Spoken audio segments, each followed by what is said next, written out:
bottles in this bitch, 100 models in this bitch. We gon' party like we won the fucking lotto in this bitch. Living reckless, yeah, we know your crew can't hang. We in the section, throwing up them hundreds like it's change. SIMBA, back at it, I'm down in the fifth. I bought the whole shit, making moves, I'm out of the trench. Got out of LA, West Coast, where I represent. It's me, SimbaTv. Bang! What is good, YouTube fam? It's your boy Simba coming back here again with another reaction video for you guys today. For today's reaction video, we got top 10 craziest Friends fan theories. You guys know I love Friends. You guys wanted more Friends on the channel, so I can't wait to bring it to you, man. If you guys are not yet subscribed, go ahead and hit that subscribe button down below. Become part of notification. Gang, gang, gang, gang, gang. We're bringing new videos to you every single day, so without further ado, let's jump up in it. That is brand new information.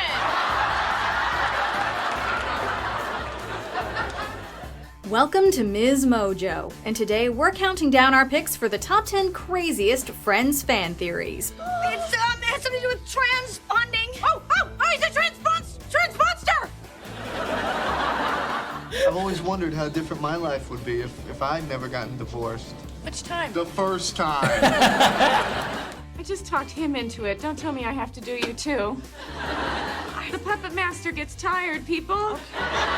There are some pretty crazy theories out there. Some make sense, and others couldn't be more ridiculous. But either way, for this list, we'll be looking at Friends in ways you probably never have. Which ones speak to you? Do you have any of your own theories? Let us know in the comments. Scusa, signora.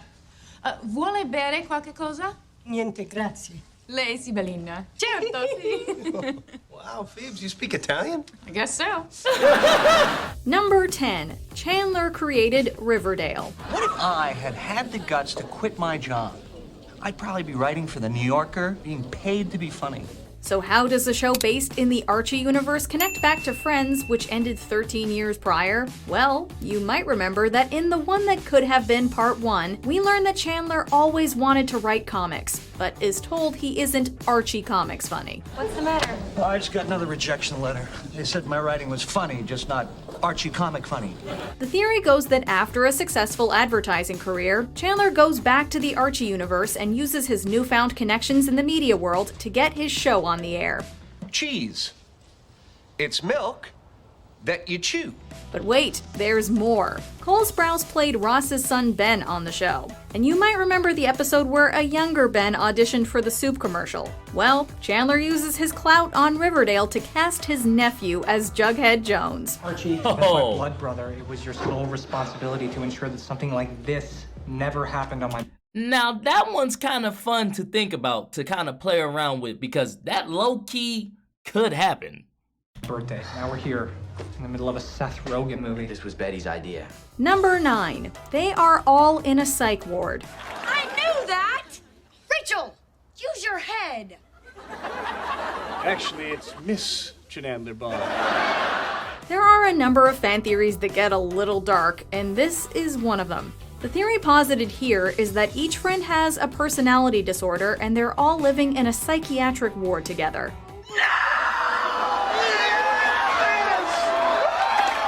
That's why all they do is go from one room, or rather apartment, to the other and spend so much time in Central Perk, which is the facility's cafeteria. We assume that means the field where they play football is green space made available to all patients. Some fans say that this theory also explains why the gang generally isn't very open to people outside of their group. They don't want anyone to take one of their friends away, or even out of the hospital.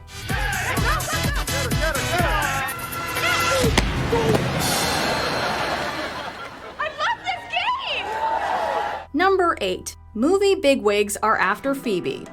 Hey. Oh. What's up? Oh my God, what am I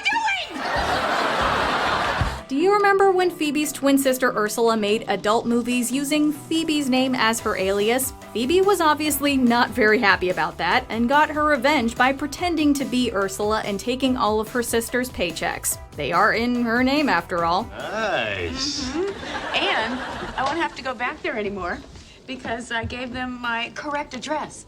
This fan theory puts forth the idea that in doing so, Phoebe didn't just screw over her sister, but also the movie head honchos who she also technically stole from. And what do you know? Just 4 episodes later, Phoebe's apartment catches on fire. Bad, it's really bad. The only thing there that isn't burned is an axe, which I do not remember buying. Had the angry movie barons tried to kill her? The fact that Phoebe has lived in more than one place throughout the show's run may actually hint that she's trying to hide from something or someone. And let's not forget her wanting to change her name to Princess Consuela Banana Hammock. So I thought, all right, here's an opportunity to be creative. So meet Princess Consuela Banana Hammock. Number 7. Phoebe is a genius. I believe that. It's scary scientist man. To casual Friends viewers, Chandler is the funny one, Rachel is the pretty one, and Joey and Phoebe are the not-so-bright ones of the group. But is Phoebe really slow, or just a laid-back genius that really enjoys messing with people, as some fans have suggested? You know, there are a lot of things out there that I don't believe in, but that doesn't mean they're not true. Such as? Like crop circles, or the Bermuda Triangle, or evolution. Whoa. Once you start watching the sitcom with that idea in mind, you'll wonder how you never noticed it before. In one episode, Phoebe, just for fun, makes Ross question evolution. Later, I believe that one low key, like a lot actually, because but can we go look at this man's eye? Why did I pause it like that? But I low key believe that one, man, because that seems like real. And I always thought Phoebe, there was more to her than like she perceived herself to be or she showcased herself as. I don't know, man. I think that one might be spot on. Later on in the series, we learn that she, who never graduated high school, speaks French and Italian. Vuole bere qualche cosa? Niente, grazie. Lei si bellina. Certo, sì. Wow, Phoebes, you speak Italian? I guess so. She's even referred to herself as the puppet master of the group, and it's hard to argue with that. Also, we wouldn't want to argue with Phoebe. I like to think of myself as the puppet master of the group. Number 6. Joey just really wanted pancakes. Well, forget it. I'm not telling that girl anything. That is not my responsibility. Fine. Now, where'd we land on those pancakes?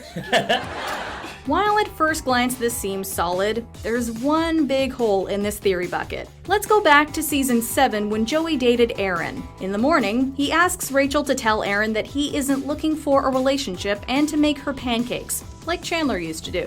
I don't mean this to sound like high school, but did he say anything about me?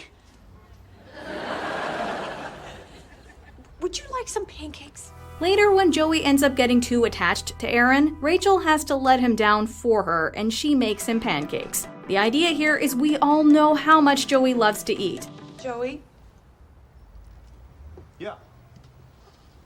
do you want some pancakes? Finally. But since he can't cook, he used the money he earned from being on a soap opera to hire an actress to help con his roommate Rachel into making him pancakes. However, even if Joey can't cook, we did see that he can at least make pancakes in season 4.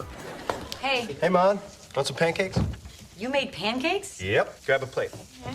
Number 5. Monica and Joey are addicts. Cold cuts, Ooh. ice cream, limes. Hey, what was in that brown jar? That's still in there? Not anymore.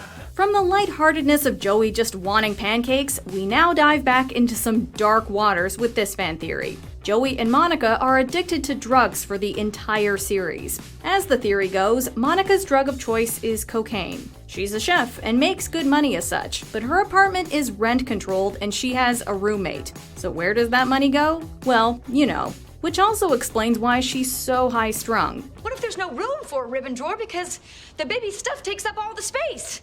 Where will all the ribbons go? And the best part is that she hides it all in the back closet, which is why she gets so freaked out when Chandler opens it.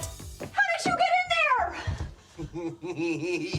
And of course, Joey smokes marijuana, which explains his napping, his general spaced out. Okay, I believe the Joey one for sure though, because that man always seems high. He always hungry and sleepy and hungry, and he's just a goofball. So like, I believe that one for sure.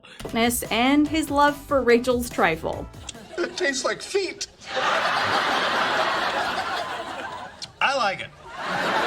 Number 4. Rachel dreamed the whole thing. Rachel? Oh, God, Monica, hi. Thank God. This fan theory doesn't claim that Rachel Green read Word Up magazine.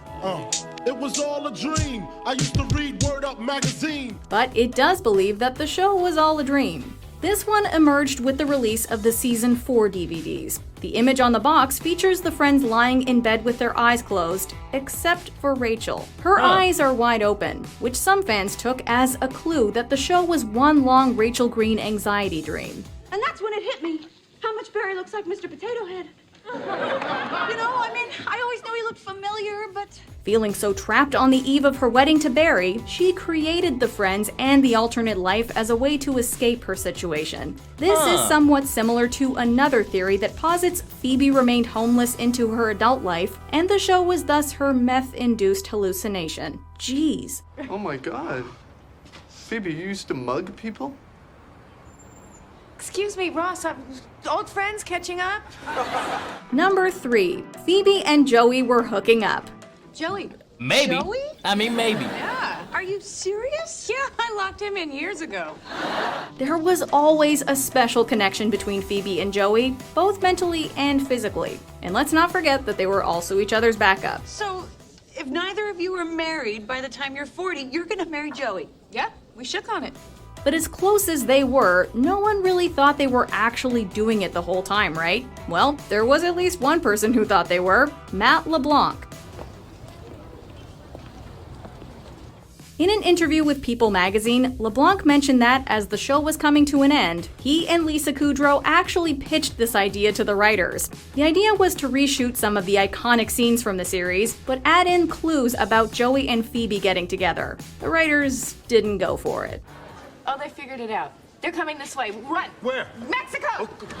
Number 2. Monica's real dad isn't Jack Geller. And I read about these women trying to have it all, and I thank God our little harmonica doesn't seem to have that problem. To her dad, Monica would always be his little harmonica, but it didn't take a paleontologist to see that Ross was their mom's favorite. Oh yeah. There are people like Ross who need to shoot for the stars, with his museum and his papers getting published. Other people are satisfied with staying where they are. I'm telling you, these are the people who never get cancer. Why is that? Well, one rather interesting theory has emerged over the years positing that Monica was the result of an extramarital affair. At one point in the marriage of Jack and Judy Geller, about 9 months before Monica was born, Judy cheated on her husband. Well, at least she had the chance to leave a man at the altar. What's that supposed to mean? Nothing. She never talked about it with anyone, but she did project her guilt and shame from the affair on the child that came from it. Thank you, Monica. That was, interesting. Wasn't it interesting, Jack? Why don't I remember this dog? Before we continue, be sure to subscribe to our channel and ring the bell to get notified about our latest videos. You have the option to be notified for occasional videos or all of them. If you're on your phone, make sure you go into your settings and switch on notifications. Number 1. The entirety of Friends is a flashback being recounted in the future. And I just won $1 million. This theory makes the claim that the entire show was just one big flashback. That in actuality, it's years in the future, and the gang are all sitting around telling stories about their younger days together in New York City. It's like all of my life, everyone has always told me, you're a shoe. You're a shoe, you're a shoe, you're a shoe. And then today I just stopped and I said, what if I don't want to be a shoe? This interesting theory is largely, if not completely based on the names of the episodes. The one where, the one with, etc. would definitely seem to imply a story being told from some time in the future. That's true. Score! You suck. We think this theory is wonderfully simple and elegant, and that's why this is the one where we pick the number 1 craziest Friends fan theory. It's 7 years ago. My time machine works. Do you agree with that? Okay, some of those are pretty, like, you can actually, like, think that that happened in some of those. Some of those I like, for sure, man. Some of them was kind of, like, off, like Monica doing cocaine. I was like, I don't know about that one, truly, but hey, whatever. If you guys like this video, go ahead and hit that thumbs up button for me. Thank you guys for commenting, sharing, and subscribing, and I'll see you guys next time. Peace.